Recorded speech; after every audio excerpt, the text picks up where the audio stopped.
Yates back again at Stop Now with Heather Collins. She's with the NBI Special Victims Unit of the statewide Human Trafficking Intelligence Analyst at the Mississippi Department of Public Safety. I think I got that right. Yeah, it's a mouthful. And how are you doing today, Heather? I'm doing well. Thank you.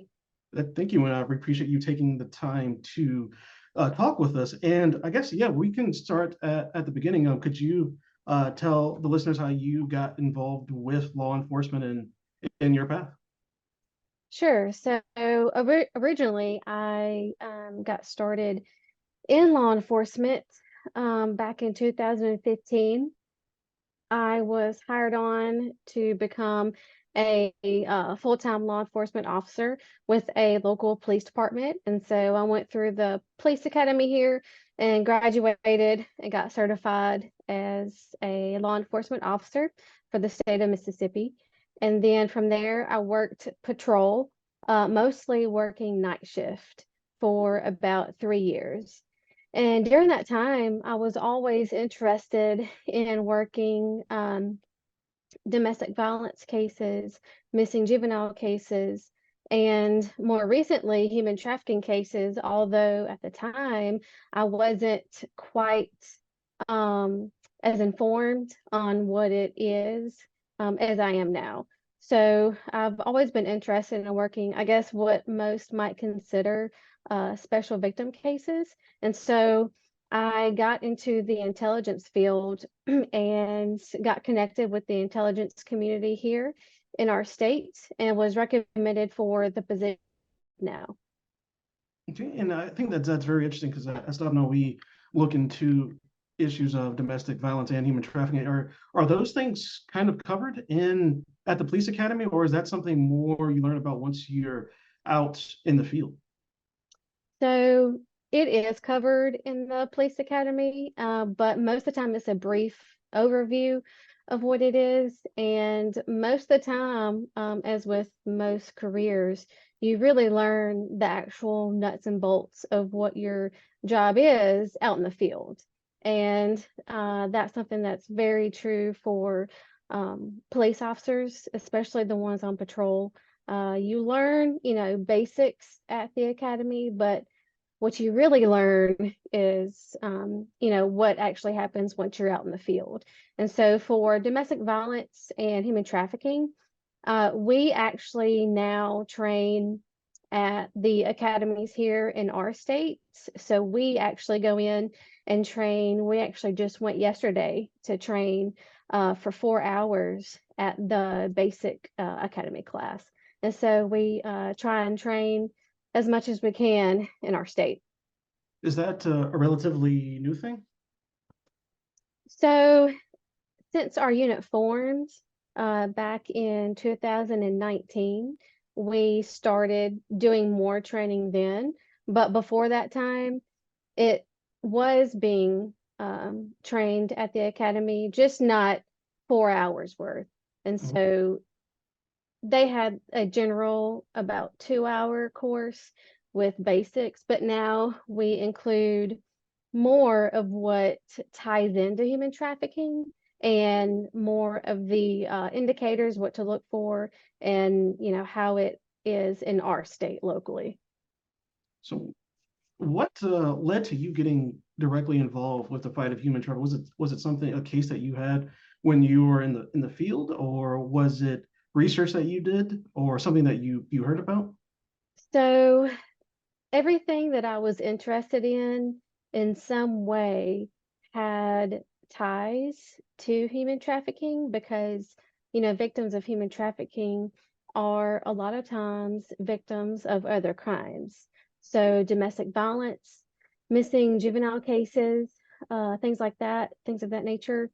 Most of the time, the victims are or can be victims of the surrounding crimes that are connected to trafficking cases. And so while I wasn't aware of it at the time, the more that I learned and the more that I got connected with the people that worked in the human trafficking field in our state, the more I realized, what it actually was and how, we could be more effective.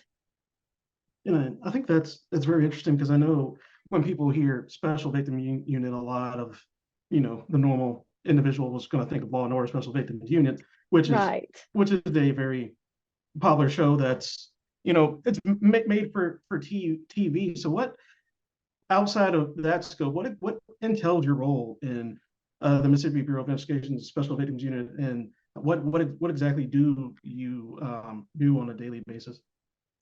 So that is quite a loaded question because I essentially am probably one of, if not the only, specific human trafficking intelligence analyst in the country, where it's actually a position that is full-time focused on human trafficking cases for a law enforcement agency.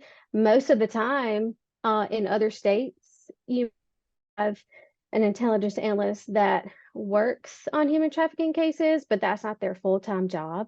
And so back in 2017, my position, as well as our human trafficking coordinator position, were both created and funded by state legislation.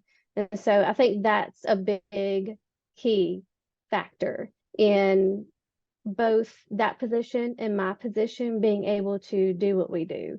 But as far as what I do on a daily basis, it is different every day depending on what we have going on. So my main roles are direct support for human trafficking cases for our unit, as well as anyone else that might request assistance for human trafficking cases, missing juvenile or missing adult cases, because a lot of times, local agencies don't have resources or as many resources as I have access to locate people. And so that's a big part of what I do. A lot of open source analysis and digital forensic extraction and analysis on data, cell phone mapping and analysis. I'm certified in all of those things, as well as open source collection, extraction, and analysis.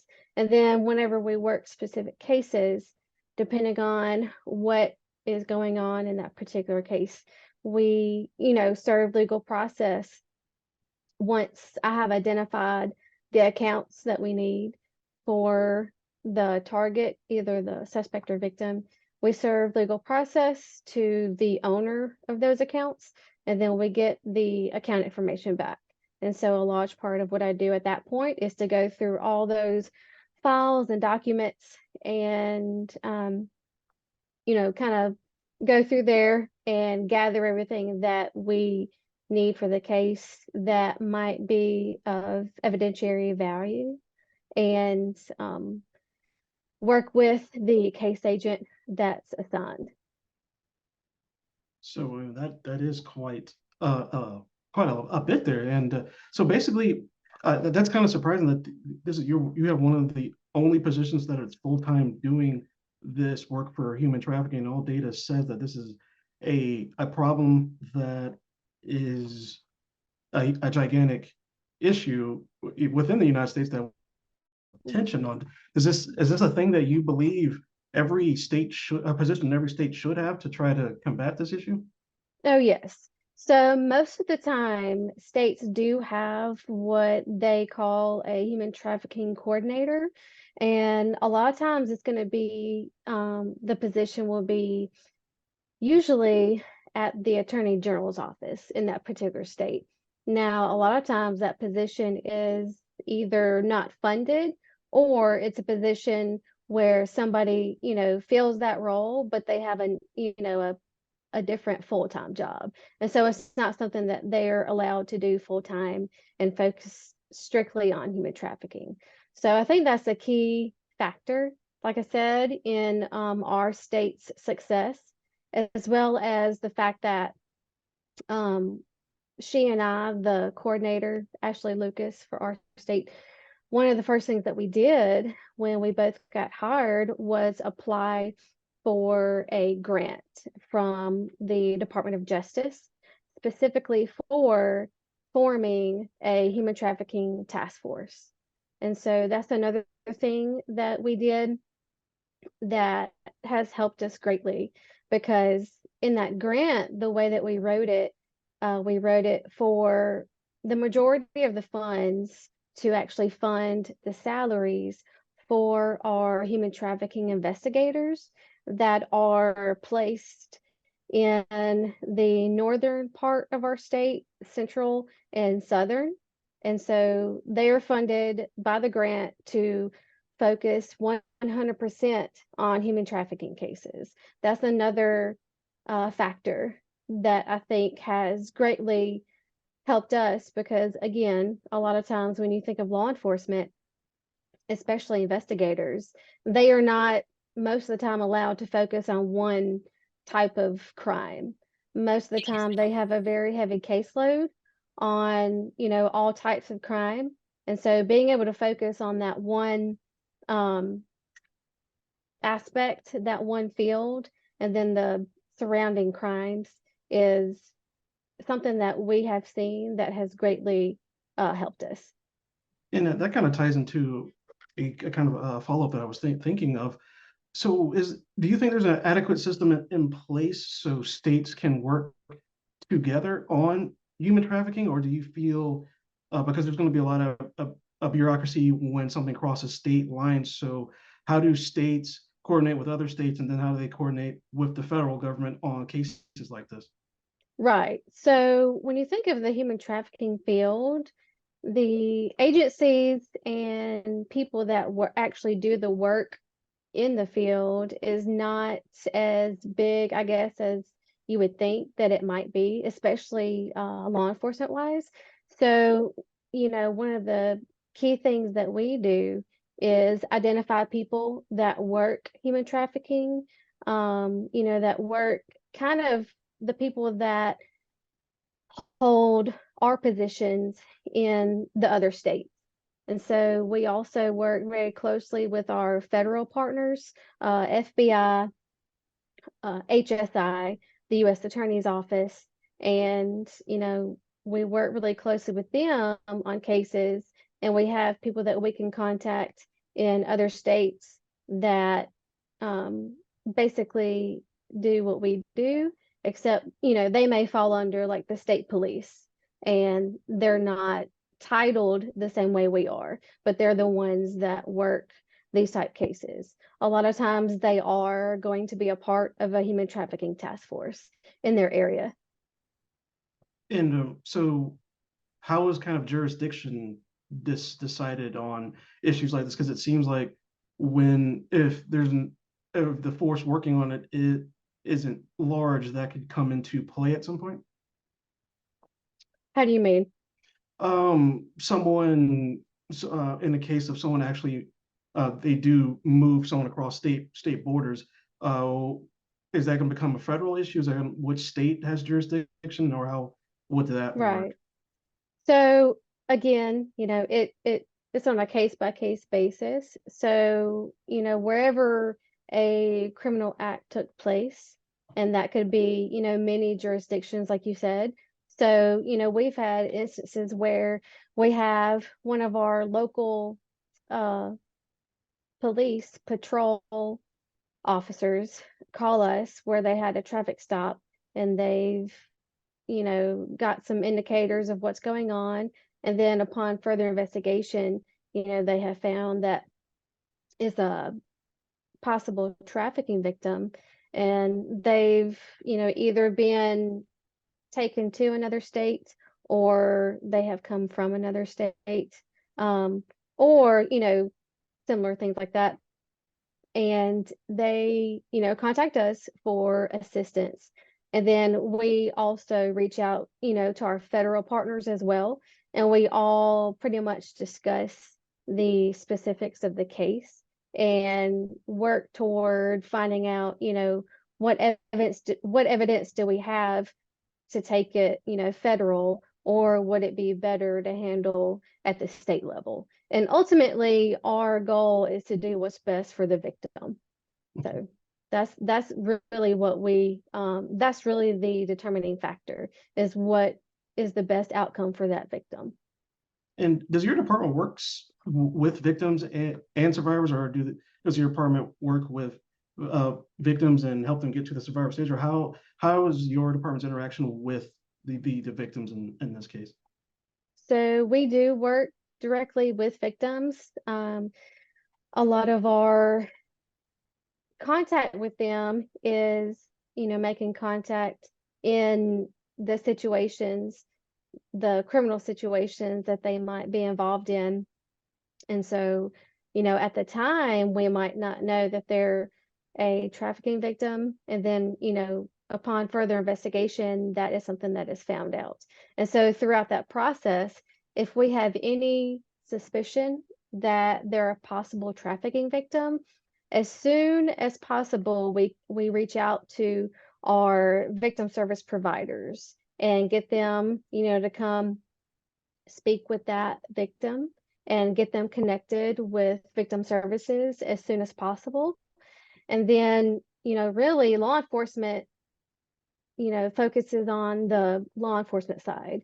And our main goal when we have a possible victim is to get them connected with victim services, because that is their main role and that's their specialty.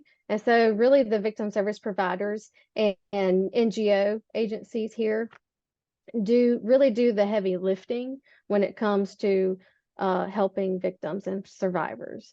And so we do stay in contact with victims throughout the process, and make sure we follow up with them and kind of keep up with what's going on with their progress, even if they're not going to do a prosecution, or if the criminal case is not going to pan out to that. We still stay in connection with the victim survivor, and then it's important to them to have law enforcement not just there at the scene, but we have found that it really helps the relationship between victims, survivors, and law enforcement to continue that connection that you have with the victim. And even our agents have connected with them and stayed in touch with them throughout the whole process, and go to their graduation, or help them if they want to continue something else, job wise or education wise. And we help them any way we can. Okay, and what I liked about the NBI website, there's a lot of data there, and something that really stuck out to me is that in a lot of the cases of human trafficking, it showed a familial tie with familial people in that family structure, providing child sexual exploitation material to offenders. Is that common, or is that just because that was a 2021 data? Is that the most common thing found in Mississippi in this case, or is that an outlier? Because that to me stood out as being very surprising in this case, and very troubling either way. But that's very. And how would you kind of prosecute and find those people? Because that seems to be would be a very difficult structure to kind of get into and learn that. Right. So you are referring to familial trafficking? Yes, yes. Which is unfortunately, it's the most common type that we see. And I believe it's the most common type nationwide. And it's something that definitely needs more research, training, data, information, all of the above, because, it's something that we don't have a lot of data for in the state or country until, just now. But a lot of times it is completely misidentified as a child abuse case. And that's actually where most of our familial trafficking tips come from, is our state child protection agency. They have a human trafficking screening tool. And so if somebody calls in a report and it meets the criteria for possible trafficking, it automatically gets sent to us. And then we make the connection, that it is a possible familial trafficking situation. And, the hard part is, like I said, on the outside, it might look like child abuse, but then upon further investigation, you find out that there's more going on. And so people don't realize, familial trafficking is as common as it is, because if you think about it, the trafficking of another person is essentially trading either sex or services for something of value. So for a juvenile, in these familial trafficking situations, a lot of times it's going to be a mother or father or legal guardian that has some type of drug addiction. And there's also a very common aspect of poverty. So a lot of these situations, they, fall under the poverty line as well. And so if you have a drug addicted parent with a child, we've seen, they will allow access to that child for drugs, money. They might need gas money, gas put in their vehicle. They might need their electric or utility bill paid for that month. It could be anything of value. And so that's something that is very common and just needs more training on, for sure.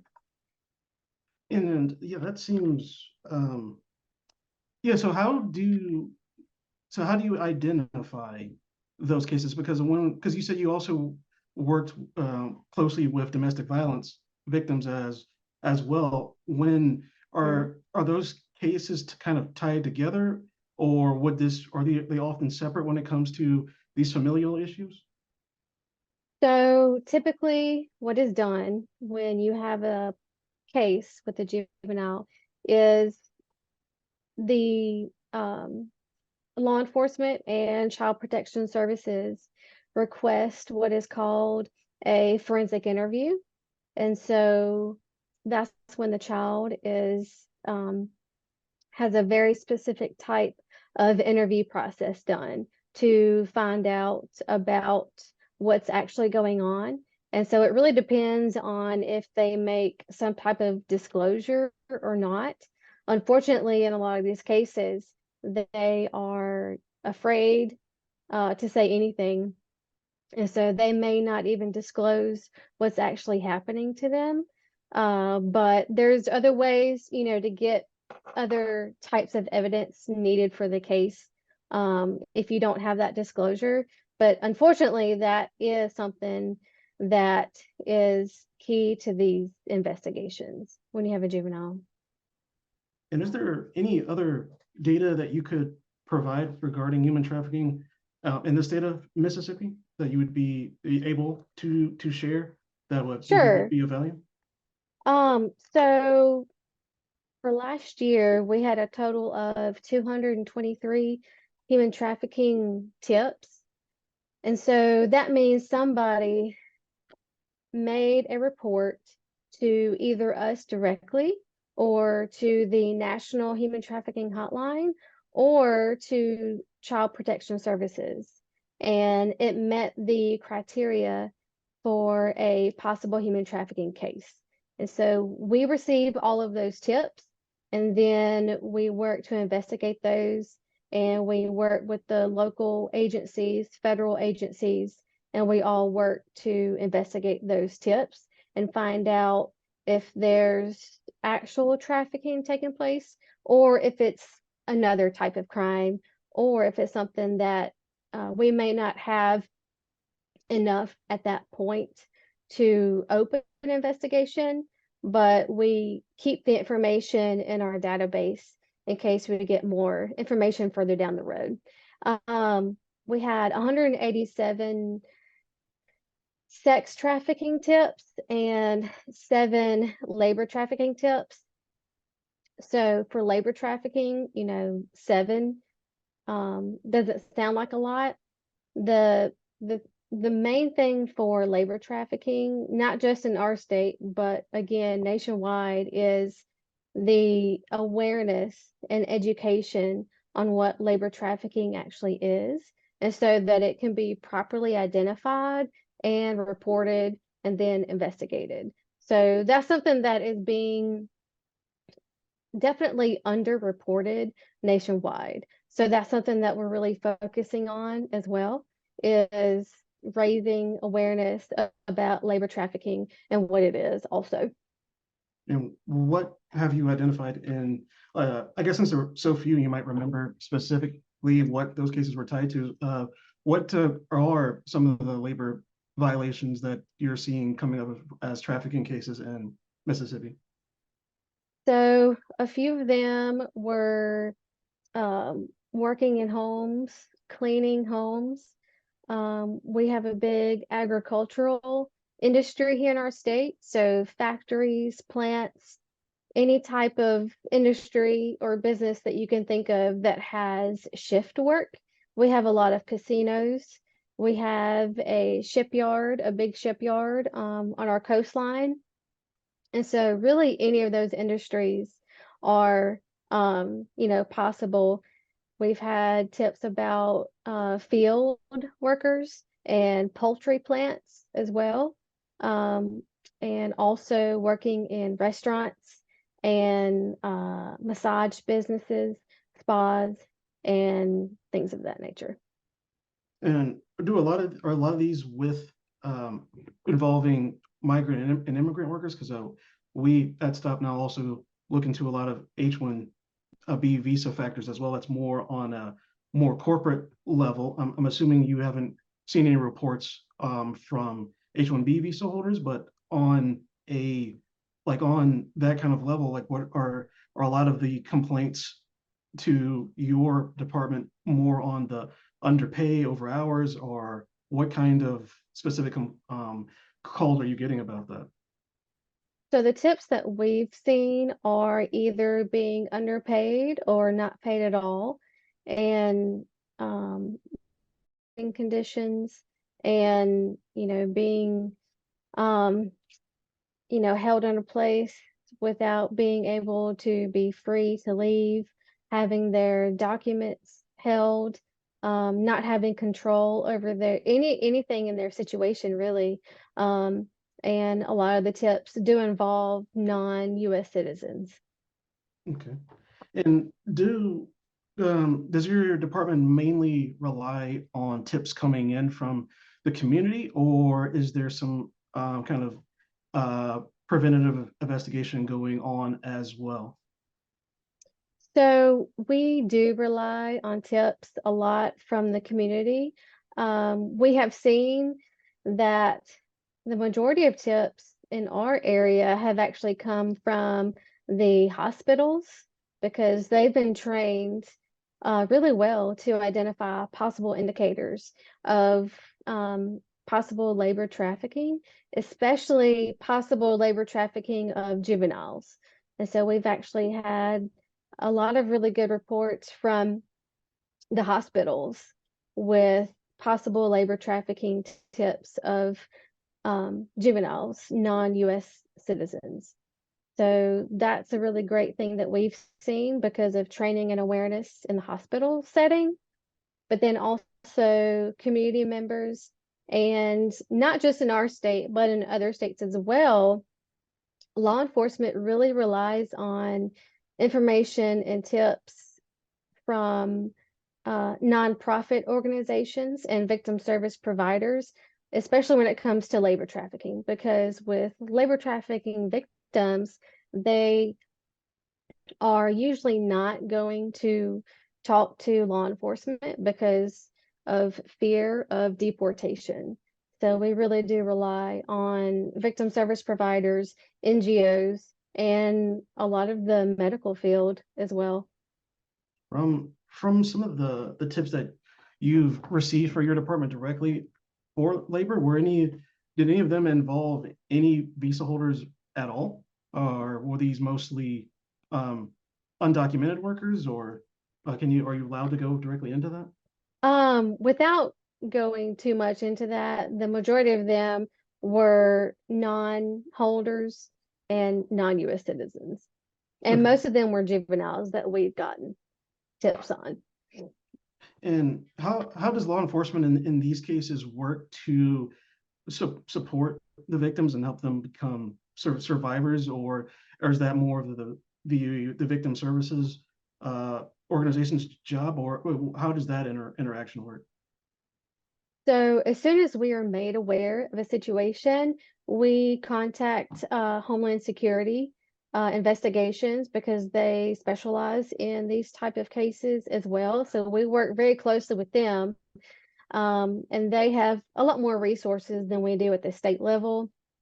And so a lot of times they're the ones that actually take that case and work it from their side with our assistance, as well as the local agency assistance as well. Again, in these situations, the main focus is to connect the potential victim with victim services. And so that's, again, the main focus because, once they feel safe and they feel somebody is actually trying to help them, then they may feel like coming forward with information. But until then, they're really terrified of deportation.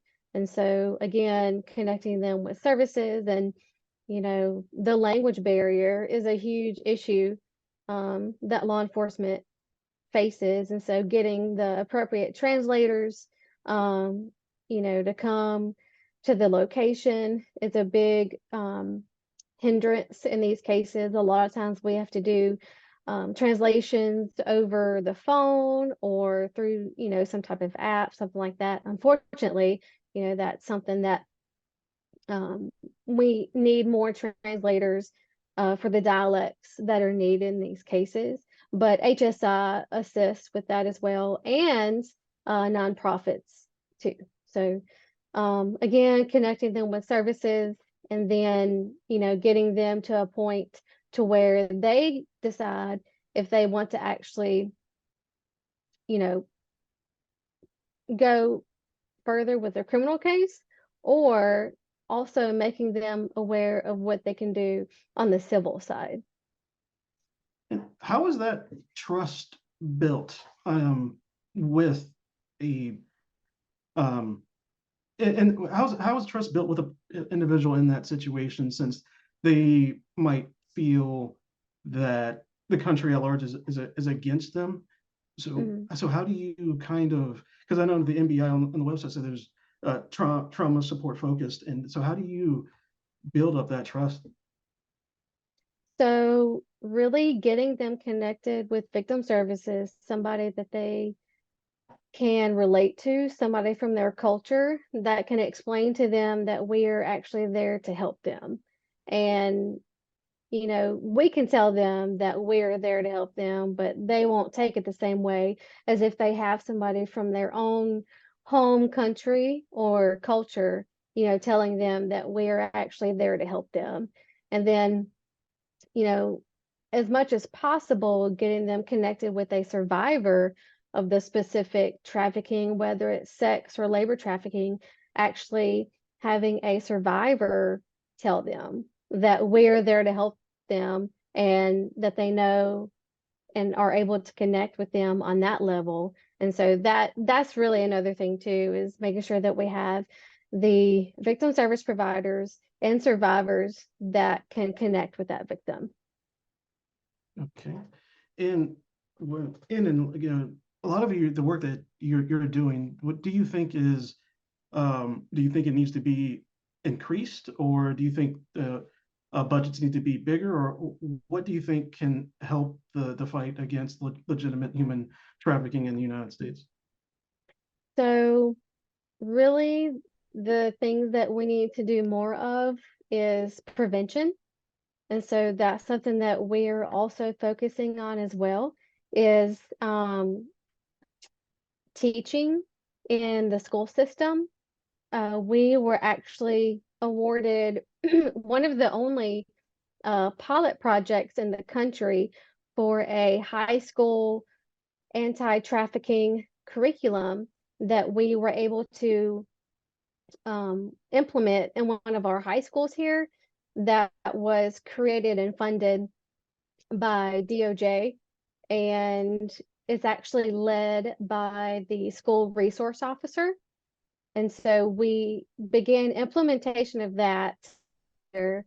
And so it's still going through the pilot project process, but once that's approved, it should be pushed out throughout the country for high schools. And so prevention, again, is something that we really have got to do, because we really have to get to our kids before it gets to the point where we have to actually do something about it after the fact.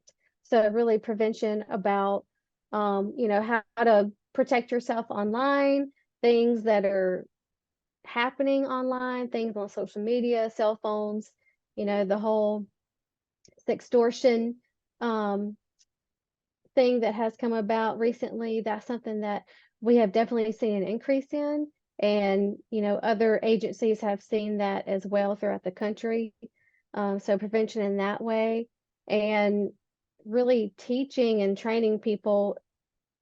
We specialize in training law enforcement on, why our kids might run away. They're not just considered a runaway, they are running away for a reason. So they are either running away from something, running towards something, or a combination of the two. And if they have other factors in their life, if they have unfortunately been the victim of some type of childhood trauma or childhood sexual abuse, then those are high risk factors that they might get pulled into trafficking, so, or other crimes as well. So really prevention and training and awareness about, childhood trauma and how that affects people. Adults that never received any type of services for things that they have gone through when they were a child. Most of the adult victims that we connect with of trafficking have had some type of childhood sexual abuse that was never disclosed, or they never got any type of services for. With on the child front, with kind of the laws in the United States being so heavily, I would kind of say in the favor of adults until someone turns the age of 18, how is a child, I guess what would be the best way for a child to come forward, whether it's trafficking or or abuse in the home, when they have a caretaker and they kind of don't have a ton of rights as a minor. So what would be the best way for them? I mean, that's kind of a hard question, but Yeah. what is the best way for a minor to come forward when they're kind of dependent upon that home in that situation, especially people from the LGBTQ community? Like, Right. so what would you advise that kind of situation? So whenever we train, whether it's law enforcement, community members, medical field, whoever, we train them on, our kids need a adult in their life that they can trust, and building relationships with the kids in your life to let them know that you are a safe adult that they can come to and, talk to and tell you things that might be happening to them. So we train a lot of school resource officers and teachers and people that work in the school settings.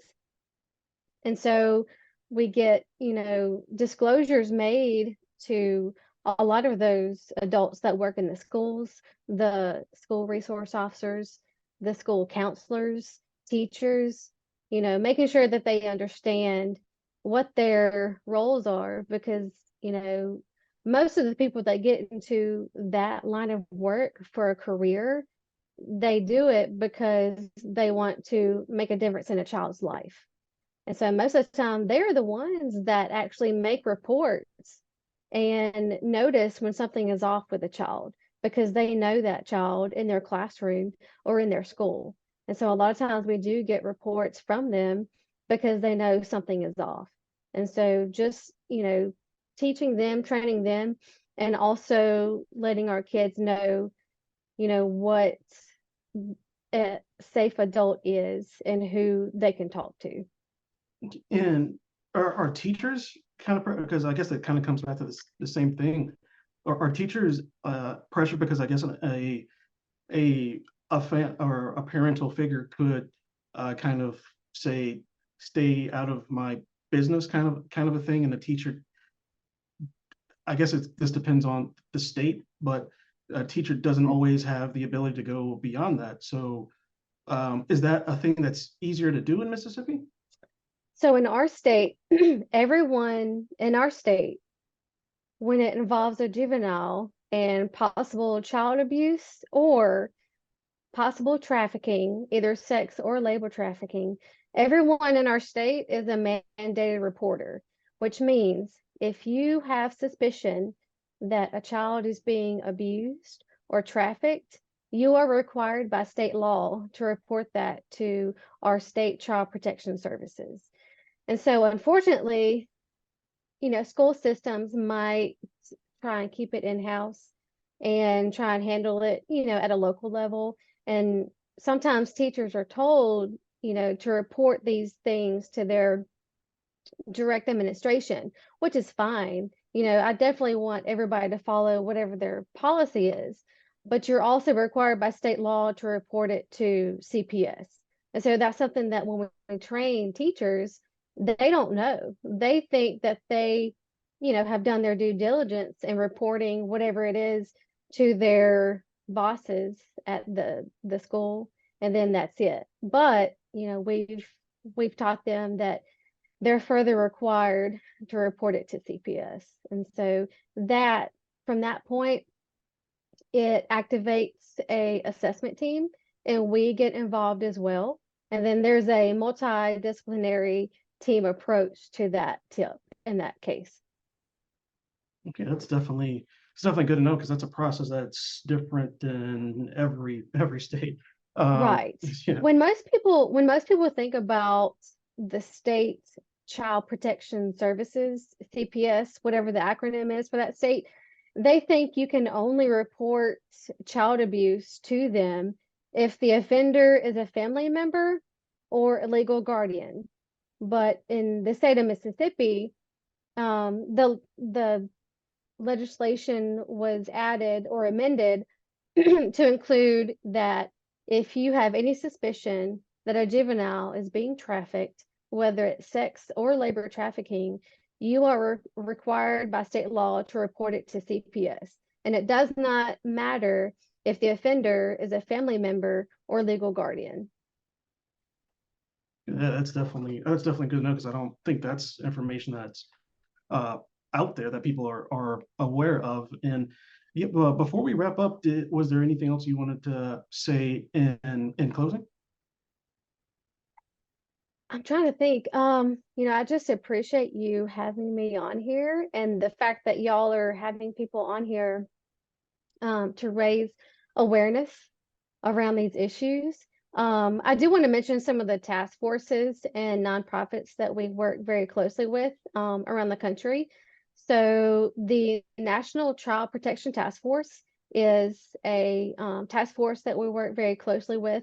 They assist in missing juvenile cases, missing adult cases, also trafficking cases. They are made up of a lot of volunteers that volunteer their time to assist.